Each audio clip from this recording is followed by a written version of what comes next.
Magandang gabi sa inyo mga sir. Meron na naman dumayo sa atin na pasyente. NMAX version 2. Galing pa sila sir sa Kalumpit, Bulacan. Ang issue nito mga sir, not running. At kung mapapansin nyo, kalas-kalas na yung mga kahan niya. Sa tingin ko dito, pull out galing ibang shop. Hindi nila kayang paandarin, kaya sa atin na din nila.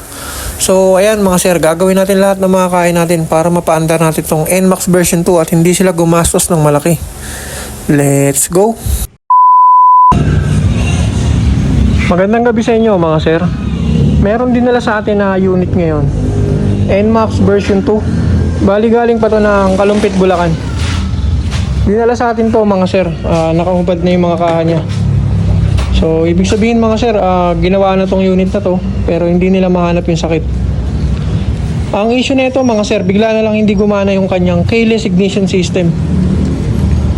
Dala ni sir yung kanyang remote, parehas bago yung battery. Tapos yung battery ng remote ay nung motor, hindi naman low bat. Bali ang nangyayari dito mga sir, bigla na lang tumigas to at ayaw na mapihit.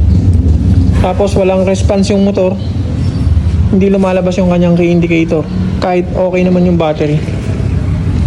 So ayan mga sir, ito troubleshoot natin to. Tapos aalamin ko kung ano yung nangyayari dito sa unit na to. Let's go.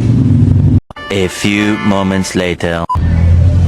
At eto mga sir, naayos na natin tong NMAX 155. Nahanap na natin yung issue nya. Mabuti na lang mga sir, sa unang gumawa hindi nila nasira tong ECU. Kasi ito tina-troubleshoot na to pero hindi nila nahanap. So tayo mga sir, nasa 15 minutes lang napagana na natin kaagad. Kinulang lang sa supply mga sir. So ayan, testingin natin.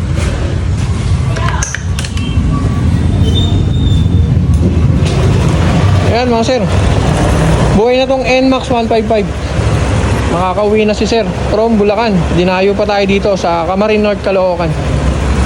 Sinakay lang nila to sa High Ace mga sir.